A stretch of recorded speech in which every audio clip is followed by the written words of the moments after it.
इस वीडियो में हम प्रॉब्लम सॉल्विंग का एक तारुफ पढ़ेंगे, जिसके अंदर हम ये जानेंगे कि किसी भी खास मसले को किस तरह से हल किया जाता है। डेली लाइफ में हमारे पास बहुत सारे प्रॉब्लम्स होते हैं। मिसाल के तौर पे ये हमने कुछ यहाँ पे एग्जांपल्स ली हैं सिर्फ समझने के लिए कि किसी प्रॉब्लम को किस तरह से हल किया जाता है। ऐसे अगर किसी स्टूडेंट ने एग्जाम के लिए प्रिपेयर करना है तो वो उसके लिए एक प्रॉब्लम है और वो उसको सॉल्व करेगा। या अगर आपके आसपास किसी बिल्डिंग में आग लग जाती है तो ये भी एक प्रॉब्लम है। या अगर आप क्रिकेट खेल रहे हैं और आपको 14 बॉल्स में 13 रन रिक्वायर्ड हैं तो इस प्रॉब्लम को सॉल्व आपने करना है। इसी तरह अगर आपने किसी खास जगह पे 10 मिनट्स के अंदर अंदर पहुंचना है तो ये भी आपके लिए प्रॉब्लम। तो हमारे पास एक बहुत लंबी लिस्ट है जो प्रॉब्लम्स हम सुबह से लेकर रात तक फेस करते हैं। मुख्तलिफ सिचुएशंस में हमारे सामने कुछ प्रॉब्लम्स होती हैं जिनको हमने हल करना होता है। अब जैसा कि इसके अंदर 5th एग्जाम्पल है, इसको हम समझने की कोशिश करते हैं कि अगर आप घर का रास्ता या अगर कोई शख्स घर का रास्ता भूल गया है तो ये एक प्रॉब्लम है। इसको हल करने के लिए हम क्या तरीक़ेकार अपनाएंगे इसको हम समझते हैं। तो अब जैसे कि आप देख सकते हैं कि यहाँ पे एक मैप दिखाया गया है जिसमें उस शख्स की पोजीशन जो है वो यहाँ पर है और वो यहाँ से मूव करना स्टार्ट करेगा अपनी जगह से, और ये यहाँ तक उसने पहुंचना है, अपने घर तक उसने पहुंचना है। तो उसके लिए हम क्या करेंगे कि उसको कुछ इंस्ट्रक्शन देंगे। जैसे कि पहली इंस्ट्रक्शन हम उसको देंगे मूव फॉरवर्ड। इसके ऊपर जब वो अमल करेगा तो उसकी मूवमेंट जो है वो फॉरवर्ड की तरफ शुरू हो जाएगी। एक पॉइंट ऐसा आएगा जहां पे सामने हर्डल है, रुकावट है, तो यहाँ पे हम उसको अगली इंस्ट्रक्शन देंगे जो कि होगी मूव डाउनवर्ड। इस इंस्ट्रक्शन को फॉलो करने के बाद उसकी पोजीशन डाउनवर्ड की तरफ मूव होना शुरू हो जाएगी। इस पॉइंट पर पहुंच के यहाँ पे उसने डिसीजन लेना है, यहाँ पे उसने फैसला करना है कि उसने डाउनवर्ड ही मूव करना है या उसने राइट मूव लेना है। तो अगर हम डाउनवर्ड पोजीशन की या डाउनवर्ड पाथ का एनालिसिस करें, ये पाथ आगे चलकर यहाँ पे आके क्लोज हो जाता है। तो इस वजह से हम यहाँ पे डिसीजन लेंगे कि यहाँ से राइट मूव करना चाहिए, तो अगली इंस्ट्रक्शन यहाँ पे हम इसको देंगे मूव राइट। तो आप देख रहे हैं कि इस तरह से हमारे पास इंस्ट्रक्शंस की एक तरतीब तैयार हो रही है, इंस्ट्रक्शन का एक मजमुआ तैयार हो रहा है जिसको हम सेट ऑफ इंस्ट्रक्शंस कहते हैं। अब ये जो सेट ऑफ इंस्ट्रक्शंस हैं, इन सेट ऑफ इंस्ट्रक्शंस को एल्गोरिथम कहा जाता है। एल्गोरिथम बेसिकली होता ये है किसी भी प्रॉब्लम का स्टेप बाय स्टेप सोल्यूशन होता है। जैसे कि इस मसले को अगर आप देखें तो इसके अंदर हम एक स्टेप बाय स्टेप एक सोल्यूशन को फॉलो कर रहे हैं, उस पर हम अमल कर रहे हैं। तो यहाँ पे जो ये है ये तमाम एल्गोरिथम है इस मसले का। जब यही इंस्ट्रक्शन हम कंप्यूटर में टाइप करते हैं ताकि कंप्यूटर हमारे लिए वो स्पेसिफिक टास्क परफॉर्म करे, तो इस अमल को प्रोग्रामिंग कहा जाता है। और जिस लैंग्वेज में हम टाइप करते हैं उसे प्रोग्रामिंग लैंग्वेज कहते हैं। तो इस पूरे एग्जाम्पल का प्रोग्रामिंग से और कंप्यूटर साइंस से और आगे चल के जो हम सॉफ्टवेयर बनाते हैं उससे बहुत ही गहरा ताल्लुक है। इसके अंदर जो स्ट्रेटजी, जो हिकमत अमली इस्तेमाल की गई है, वही हिकमत अमली आगे चल के सॉफ्टवेयर बनाने में इस्तेमाल होती है। तो इस एग्जाम्पल में हमने देखा कि हर प्रॉब्लम का जो सोल्यूशन होता है उसके अंदर हमारे पास कुछ इंस्ट्रक्शंस होती हैं। तो इससे पहले जो हमने कुछ प्रॉब्लम्स देखी हैं, तो यहाँ पे जो पहली 4 प्रॉब्लम्स हैं, इन 4 प्रॉब्लम्स का में आपने करना ये है कि इन चारों प्रॉब्लम्स का आपने एल्गोरिथम तैयार करना है, यानी आपने इनकी सेट ऑफ इंस्ट्रक्शंस तैयार करनी है, बिल्कुल इसी तरह जैसे कि हमने एग्जाम्पल नंबर 5 में किया था। तो इस वीडियो में आज हमने सीखा कि प्रॉब्लम सॉल्विंग किसे कहा जाता है और किसी खास मसले को हल करने का क्या तरीक़ाकार होता है।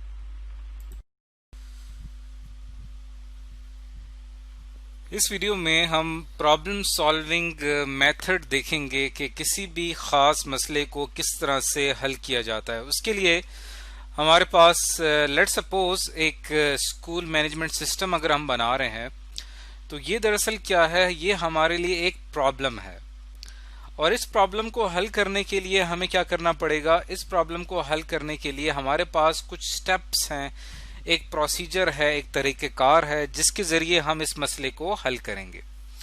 अब हमने वो स्टेप्स देखने हैं, स्टेप बाय स्टेप हम उनको समझते हैं और वो स्टेप्स जो हैं वो हम अप्लाई करेंगे स्कूल के लिए एक मैनेजमेंट सिस्टम तैयार करने में। यानी हमें एक ऐसा सिस्टम चाहिए जिसके अंदर स्कूल के अंदर जितने भी टास्क होते हैं उसके लिए हम एक कंप्यूटराइज सिस्टम बना सकें जिसमें स्कूल से रिलेटेड हर चीज़ कवर हो।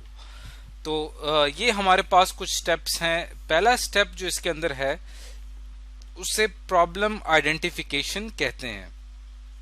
प्रॉब्लम आइडेंटिफिकेशन के अंदर हम स्कूल की जो प्रॉब्लम्स हैं उनको समझने की कोशिश करते हैं। यानी लेट सपोज ये अगर हमारे पास एक स्कूल है तो इसके अंदर हम ये डिफरेंट एरियाज में इसको डिवाइड कर देते हैं कि लेट सपोज इसका जो फीस का सिस्टम है उसको किस तरह से हमने बेहतर बनाना है। तो इसके लिए हम क्या करते हैं, हम दरअसल यहाँ पे कर क्या रहे हैं, ये हम प्रॉब्लम को आइडेंटिफाई कर रहे हैं। इसी तरह अगर हमने उसका जो टाइम टेबल होता है स्कूल का, उसको मैनेज करने के लिए, ये भी एक एरिया है स्कूल का, इसको मैनेज करने के लिए हमें क्या करना पड़ेगा, ये भी हम क्या कर रहे हैं, यहाँ पे प्रॉब्लम को आइडेंटिफाई कर रहे हैं। यानी हमने प्रॉब्लम आइडेंटिफिकेशन के अंदर उस स्कूल मैनेजमेंट सिस्टम से मुतालिक तफसीलात इकट्ठी करनी होती हैं, डिटेल्स हमें चाहिए होती हैं। जब हमारे पास स्कूल से रिलेटेड जो प्रॉब्लम है उसकी तफसीलात हमारे सामने आ जाती हैं, तो फिर हम मूव करते हैं अगले स्टेप को, जिसको हम स्पेसिफाई रिक्वायरमेंट कहते हैं। स्पेसिफाई रिक्वायरमेंट्स में हम क्या करते हैं कि इस सिस्टम को बनाने के लिए जो भी इसकी रिक्वायरमेंट्स हैं उनकी हम एक लिस्ट तैयार करते हैं। यानी एक ऐसी लिस्ट होती है ये, जिसके अंदर हम क्या करते हैं कि लेट सपोज हमने स्टूडेंट्स के जो प्रॉब्लम्स हैं उनको हल करना है, तो इसकी एक रिक्वायरमेंट होगी स्टूडेंट।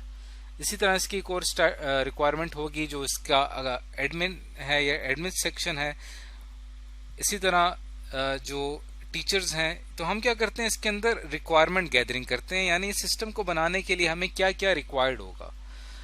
तो ये हमारा स्टेप नंबर 2 है। स्टेप नंबर 2 की कंप्लीट होने के बाद फिर हम मूव करते हैं थर्ड स्टेप में, और थर्ड स्टेप ये है जिसके अंदर हम क्या करते हैं, जो प्रॉब्लम हमने आइडेंटिफाई की है उसको एनालाइज करते हैं। एनालाइज का मतलब ये है कि हम उसके सोल्यूशंस फाइंड आउट करते हैं, यानी उस प्रॉब्लम को हल करने का हमारे पास क्या बेहतर सोल्यूशन हो सकता है। हम मुख्तलिफ किस्म के सोल्यूशन देखते हैं और हर सोल्यूशन पे उसका रिजल्ट देखते हैं कि कौन सा सोल्यूशन जो होगा वो सबसे बेहतरीन होगा।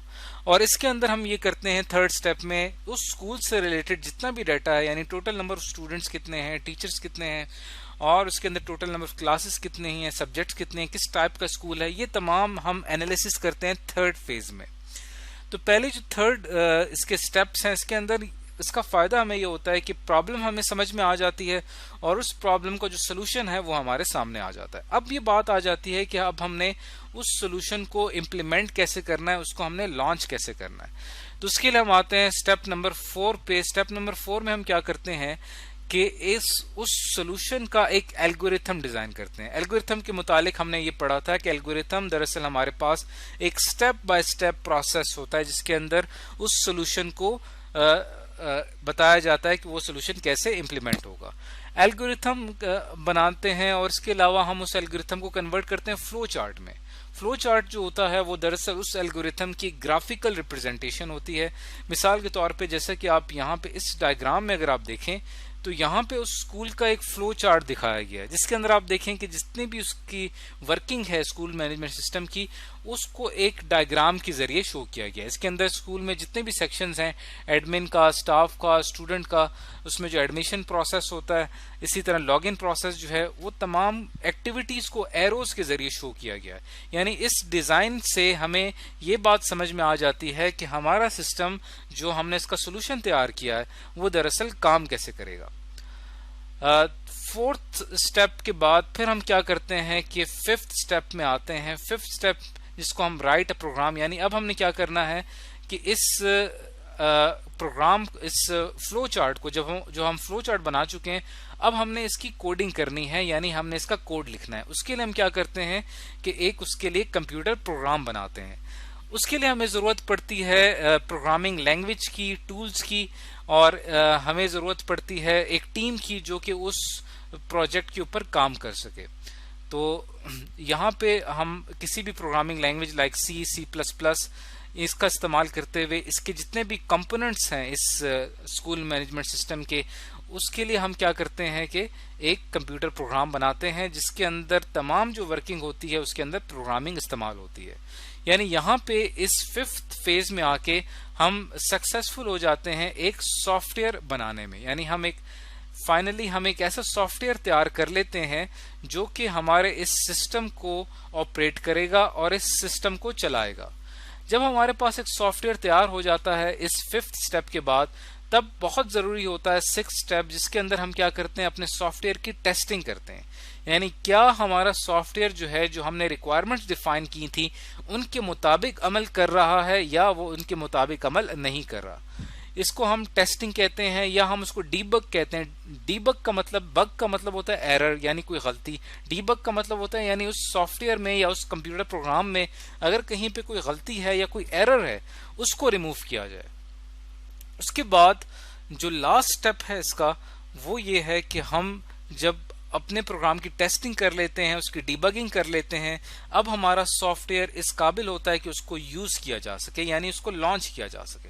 फिर हम क्या करते हैं, अपने सिस्टम में उस सॉफ्टवेयर को इस्तेमाल करना शुरू कर देते हैं। लेकिन उस सॉफ्टवेयर को इस्तेमाल करने के लिए उसको मेंटेन करना हमारे लिए बहुत ज़रूरी है। यानी कि अगर उस सॉफ्टवेयर के अंदर हम कोई चेंज लाना चाहें अपने उस पूरे सिस्टम के अंदर तो वो हम ला सकें, या अगर सिस्टम में कहीं कोई ख़राबी आ जाती है तो हम उसको फ़ौरन रिपेयर कर सकें। तो मेंटेन और अपडेट का जो काम है वो किया जाता है लास्ट स्टेप में। तो इस तरह से आपने देखा कि जब हमारे सामने कोई प्रॉब्लम आता है तो हम उसको किस तरीके से उसके लिए एक सिस्टम डिज़ाइन करते हैं, एक सिस्टम बनाते हैं, और एक किसी भी मसले को हल करने का जो हमारा मेथड है उसके बुनियादी तौर पे क्या स्टेप्स होते हैं। तो आज की इस वीडियो में हमने सीखा कि प्रॉब्लम सॉल्विंग मेथड किसे कहा जाता है। अस्सलाम वालेकुम।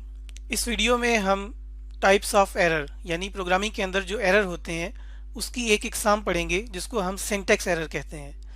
तो सिंटैक्स एरर दरअसल इनवैलिड कोड होता है या ऐसा कोड या ऐसा सिंटैक्स जिसको कंप्यूटर के अंदर मौजूद कंपाइलर का सॉफ्टवेयर ना समझ सके, अंडरस्टैंड ना कर सके, और ये एरर डिटेक्ट होता है यानी इसकी पहचान हो जाती है कंपाइल टाइम के ऊपर। हम ये बात जानते हैं कि जब भी हम कोई प्रोग्राम लिखते हैं पहले हम उसको कंपाइल करते हैं फिर उसको रन करते हैं। तो ये एरर कंपाइल टाइम के अंदर ही जब हम उसको कंपाइल कर रहे होते हैं प्रोग्राम को, हमें पता लग जाता है कि कोई एरर आया है। अब हम इसको एक प्रैक्टिकल करके देखते हैं कि ये एरर किस तरह से आता है, हम उसको कैसे डिटेक्ट कर सकते हैं और कैसे उस एरर को ख़त्म कर सकते हैं। तो इस वक्त आप स्क्रीन के ऊपर देख रहे हैं ये एक डेव C++ का सॉफ्टवेयर, इसके अंदर एक प्रोग्राम लिखा हुआ है और आप जानते हैं कि ये दो लाइंस जो हैं ये C++ प्रोग्राम लिखने के लिए इस्तेमाल करते हैं। अब मेन के फंक्शन के अंदर मैं यहाँ पर कोई प्रोग्राम लिखता हूँ और फिर उसमें हम देखेंगे कि सिंटैक्स एरर किस तरह से आ सकता है। मैंने यहाँ पर लिखा कि इंट a, और ये एक मैंने इंटीजर डिक्लेयर करवाया है जिसका नाम a है। तो इसका मतलब ये है कि अगर मैं यहाँ पर इसका एक तरीक़ाकार था, एक सिंटैक्स था, एक रूल था कि यहाँ पर आपने सेमी कॉलन लाजमी डालना है।